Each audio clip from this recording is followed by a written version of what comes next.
The blackest night falls from the skies. The darkness grows as all light dies. We crave your hearts and your demise. By my black hand the dead shall rise.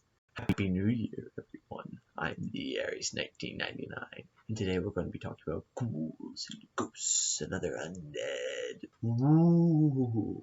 That's right, from monsters to haunt your players with. From great quest ideas of the undead to even ways for players themselves to be these creatures from beyond the grave. This video should have something for everyone.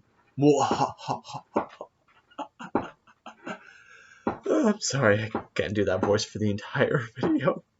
Alright, roll the slideshow. Now, for Undead Monsters, I'm sure that you guys are familiar with, things like skeletons and zombies. So I want to reach out to, the lesser known stuff, as well as provide some tips to make other creatures qualify for undead in your games. First up, the crawling hand from the monster manual. This is exactly what it sounds like. A hand that crawls around and attacks people. It's animated by a secret ritual that bonds the spirit of a dead murderer to their severed hand. They are weak monsters, but they make for a great aesthetic for an enemy. I mean, imagine you're an adventurer busting into an evil mage's lab, and he's got a bunch of severed hands, like stirring potions and stuff. Or maybe they lie in wait to surround an intruder. Your players will probably just assume that the bad guy left the mangled bodies as some sort of warning, but turns out they're part of the security. Next up, the Karthani Undead Soldier, from Eberron, Rising from the Last War. These are undead fighters that follow their commands until a second death. I see them as being kind of the evolved form of a normal D&D skeleton. I mean, a living skeleton with weapons is terrifying enough, but this one is fully armored and can speak. In one of my games, the players, they were portal hopping around and wound up in an abandoned city. Turns out this was because several undead soldiers had been loosed on the city like Terminators. The party got a little split up, so the monk almost died before the druid and sorcerer could save her. And for good measure, to make them even extra creepy, I just had the soldiers say things like, "Signs of life detected. Must eliminate." Third, we have the Phantom Warrior from Curse of Strahd. These are soldiers who died in the line of duty, but decided to stick around to continue the job. The example that the book gives is of a guard who is killed defending a wall, might come back until he's relieved of duty by another guard. Another fun way to do this is that if, let's say, the players kill a warrior who's loyal to the evil king, he could return to help that king later on. Or, even better yet, let's say you have a player who has to leave the campaign for whatever reason. Their schedules don't line up anymore, get a new job, maybe they move away or something like that. But to give them a good send-off, you arrange that they're able to die heroically in battle after helping to defeat a particular boss. Now, let's say later on they're back in town or they have a free evening and they want to rejoin the D&D group just for then. Well, maybe what you do is, rather than just have them be like a random NPC or something, you let them play as a phantom warrior, so that way it's still their same character as before, but coming back to defend the party, since they would be loyal to the party after, living and dying with them. This could just be a, really fun way to include an old player, and just in general, using monster stat blocks is an easy way to include temporary players in your game. Now, similar to this is the Undying from Eberron.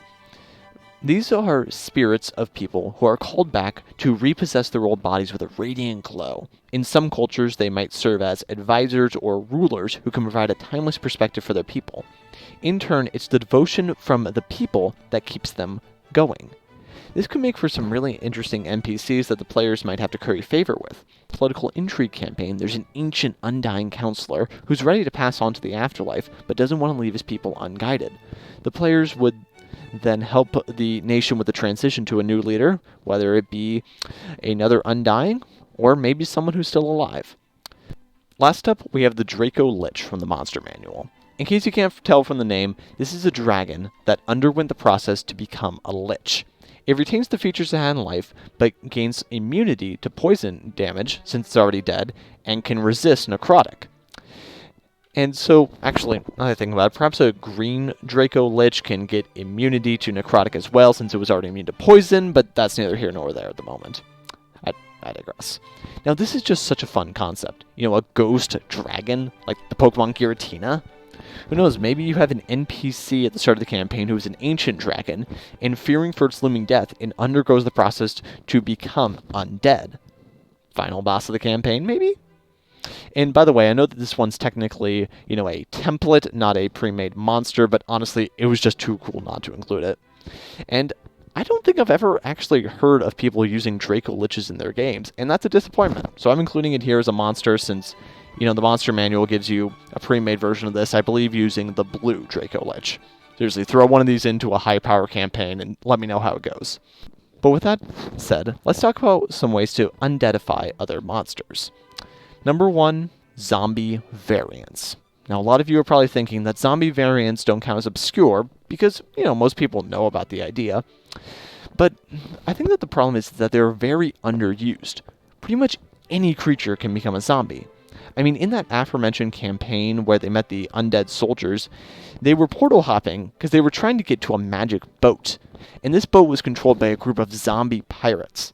By this, I basically just, you know, took the bandits from the back of the monster manual, gave them the undead tag, undead fortitude, and poison immunity. Made for a great fight because, you know, every time they knocked one of these guys down, there was a pretty good chance that it might just pop back up and keep fighting. Eventually what they realized was that they could just start knocking these things off the boat, and that would make them a whole lot easier to fight. And really, pretty much any creature you want can have a zombie variant. I mean, let me give you some examples. Maybe, you know, a zombie soldier, a zombie Aarakocra, a zombie Tyrannosaurus Rex that chases the party down and, you know, then has the undead fortitude to contend with. Now that is a fun idea. Zombie dinosaurs. Next, possessed instead of animated objects. Now, one of my favorite creatures is the animated armor, because it's easy to hide in most settings, blends into the background for an ambush, and could easily be given a weapon without arousing any suspicion. They're also a ton of fun to roleplay with, because if it's not necessarily violent, but maybe just trying to ward people off, then the players might try talking to it, but, you know, it can't talk back, so you got pantomime and stuff. It's a lot of fun to work with. But what I'm suggesting here is instead of it just being a regular animated armor, maybe there's a ghost that possesses it, so that way you can try to get the player's attention or to fight against them. Another idea, take the animated sword, and instead having a ghost wield it, like the Pokemon Honedge. Haunted sword. Boom, give it the undead tag and have it no longer be susceptible to anti-magic effects. Third concept is the Quasi-Lich.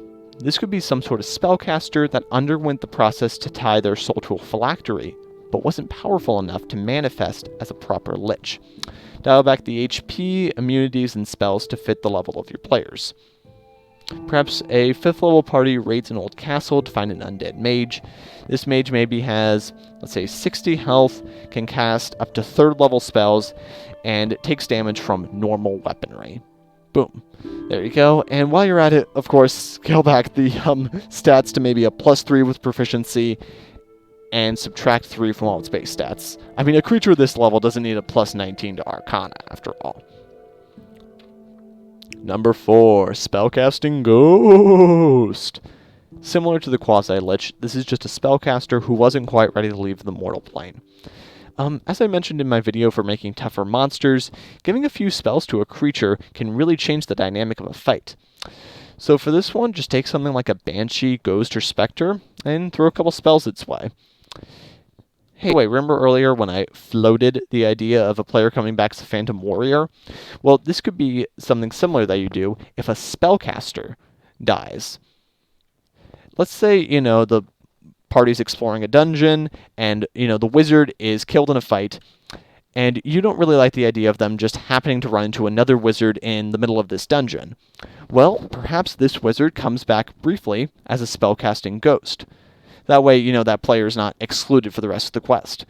Maybe you tie this into the overall story of this particular adventure. Maybe there's something going on in the dungeon that's preventing souls of the deceased from being able to pass on to the next realm, and that's why the party's exploring in the first place.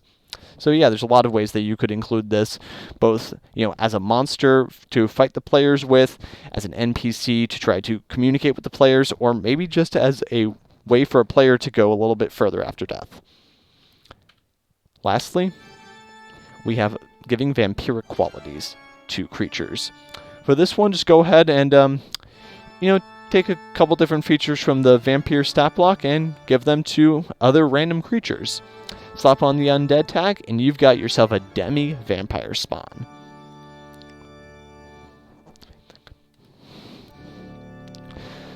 I suppose the main thing would, of course, be a bite attack that could heal the target, and then top of that, choose one or more from Spider Climb and Regeneration, a Charm ability, Claw attack, and the various damage resistances.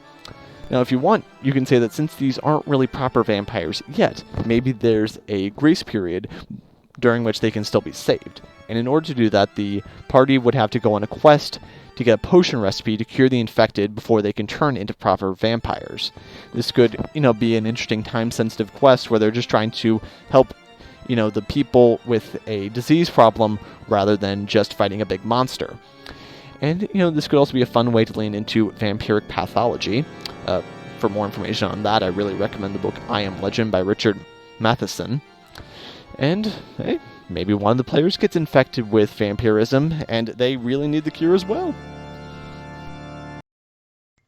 Well, that's all I have for today. I really hope you enjoyed this video. Put your thoughts on it below. Do you think you might use any of these undead or undead ideas? You got any yourself? Or what's your favorite obscure undead monster from D&D? If you want to check out some more from me, I've got 2 different videos talking about zombies specifically that I can link to below. I also run 3 D&D podcast campaigns, one of which is called Enter the Dungeon. It's this high fantasy campaign where they're hunting down the planar gems, basically the infinity stones, but each one's based off a different plane of existence. Then there's a companion campaign to that one that's exploring the Underdark and an Out of the Abyss campaign. And then the last one is this beautifully weird mashup of fandoms that is actually the quest where they, were fighting the Karthani undead warrior and also, have that ship full of zombie pirates. It's certainly something. We just finished flying through Hunchback of Notre Dame. So, yeah, until next time, I've been the Aries 1999. Have a great day, and God bless.